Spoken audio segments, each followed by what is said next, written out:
The SADC mission in Mozambique has instituted investigations regarding a video clip circulating on social media depicting members of defense forces throwing bodies of deceased people onto a pile of burning rubble. The SADC mission in Mozambique was deployed in July 2021 in Cabo Delgado region. In a statement, the chairperson of the SADC organ on politics, defense and security, Tigere Chagutah, says that there's been tremendous improvement in the humanitarian and security situation in Cabo Delgado region. He says that this has resulted in the return of internally displaced persons to their areas of origin. Regarding the video that's been circulating, Chagutah said that SADC did not condone the acts reflected in the video.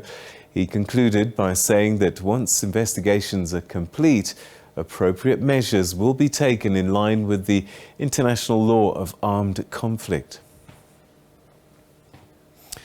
Amnesty International has previously revealed evidence of extrajudicial executions and other unlawful killings, attempted beheadings, torture, mutilation, and other ill treatment of alleged Al-Shabaab fighters who were held, as well as the transfer of a large number of corpses to apparent mass graves in Cabo Delgado. For a little bit more on this, we're now joined by Amnesty International's Director for East and Southern Africa, Tigere Chagutah. Thank you so much for joining us. This video that's circulating on social media has shocked many of us. Did this come as a surprise to you? Good evening, Peter, and good evening to your viewers. Indeed, the video that is circulating is shocking. This is not something that you would expect to see on any given day. However, as Amnesty International, we have been documenting similar atrocities that have been happening in Cabo Delgado over the last 5 years since the armed conflict started in that region in October 2017. So while it is shocking to see, it is sad to say that it fits into a pattern of atrocities that we have been seeing over the last 5 years, and perhaps in that way, it just fits into what we have been documenting all along. Tigere Chagutah, the Namibian president from SADC, dealing with peace and security, says that this will be dealt with. Has that been your experience in the past, that when issues like this come up, that SADC does bring down its authority and deal with the soldiers? Peter, we have noted the statement from President Chagutah in his capacity as the chair of the organ on politics, and similarly so from the presidency here in South Africa. However, the experience over the last 5 years is that, as I've mentioned before, we've seen similar atrocities happen. We have called for action. We have called for impartial, swift investigations. We have called for those that are found responsible to be brought to justice in fair trials. And we have not seen this happen at any point in the last 5 years. So whilst the statement is perhaps positive, and we are hopeful that it signals a change in terms of ensuring accountability in that region of Mozambique, we are cautiously optimistic that perhaps this is a change in terms of just getting justice for victims and ensuring that there's accountability and we stop the impunity that has been reigning in that region of Mozambique. Talking about impunity, it's almost as if there's a culture that in these abnormal war situations, that abnormal things can happen and are allowed to happen. Do you get a sense that these soldiers sometimes become a law unto themselves? Certainly, in this present conflict, the area that we are talking about has become a virtual no-go zone. We have had journalists arbitrarily arrested and held incommunicado. For a long time, there was no passage into that area for humanitarian actors, for human rights researchers. And that situation bred a culture within that space where soldiers were really, as you say, a law unto themselves. And that is exactly what has caused a lot of the atrocities that we continue to document.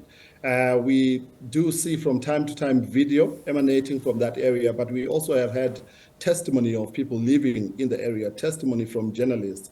And a lot of those atrocities have not been covered at all. And with that opaqueness, we are really, characterizing this as a forgotten war. It's created a situation where soldiers have, and I must add, the fighters from the rebel group, which calls itself Al-Shabaab, have really run amok with no sense of responsibility at all from the armed forces, and essentially a law unto themselves. Who are the victims in most of these abuses? Clearly from the Al-Shabaab and militants, it would be civilians and people that they see as targets of their beliefs. But where armed soldiers that are supposedly there to protect are involved in these kinds of things, who are the victims in these instances most of the time? The victims are predominantly the people of northern Mozambique, the civilians. They've really been caught in between the security forces and the insurgents. You will know that we have documented as well in the past the activities of private security in that area. It is an area that is rich in mineral resources. And so you also find international business being involved in that area, and they employ private security. And from the three really armed parties, which are the security forces, the rebel group, and private security, the impact of that war is felt predominantly by the civilians who have not been able to move, who have not been able to fend for their families. Their livelihoods have been disrupted. The situation has led to over 500,000 internally displaced people, a quarter of the population of Cabo Delgado, and with half of those being children. So essentially, it is the civilians, it is the people of northern Mozambique who have suffered the most from this conflict. Have you been able to ascertain from your investigations who on the soldier side are committing these atrocities, burning bodies? We see a video that looks like South African soldiers have been taking video. Not sure if they participated beyond that. Who have you seen has been causing these abuses? So with the latest video, I think it's been clear for everyone who's seen that video that we do have at least one member of the South African National Defence Forces, clearly visible with their uniforms.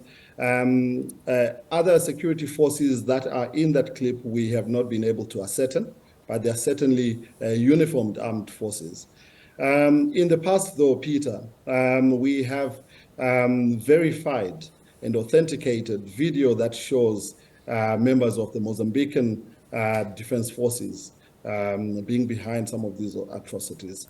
So we have, in terms of what we've documented, it is very clear that these are uniformed forces which should, under no circumstance, be involved in such behavior. When you've approached the authorities, particularly after you've made these reports time and time again, what do they tell you about the inaction? What excuses have they been offering? Predominantly, it's been dead silence. We have not had any formal responses in terms of very specific, questions we've put to the authorities. This is why, at least in this instance, we have noted the response from SADC and the response from the presidency here, and are hopeful that this signals a departure from what we have experienced in the past, which is essentially the authorities not taking this seriously as far as we are concerned. It's a huge humanitarian, it's a huge human rights crisis in that country, in that part of Mozambique, and therefore we would expect that authorities would take such instances seriously and would at least respond and indicate what action is being taken. But we have not had that in the past. All right, Mr. Chagutah, we're going to have to leave it there. Thank you very, very much indeed for your insights on this tragic situation that's coming to light via social media. Thank you so much. Thank you, Peter. All right, that's the Amnesty International's Director for East and Southern Africa, Tigere Chagutah, speaking to us about this video that's doing the rounds on social media. But people being put on burning rubble and being burnt alive, sad. And the director there saying that what's really sad is that this is not unusual. There have been abuses in the region in the past.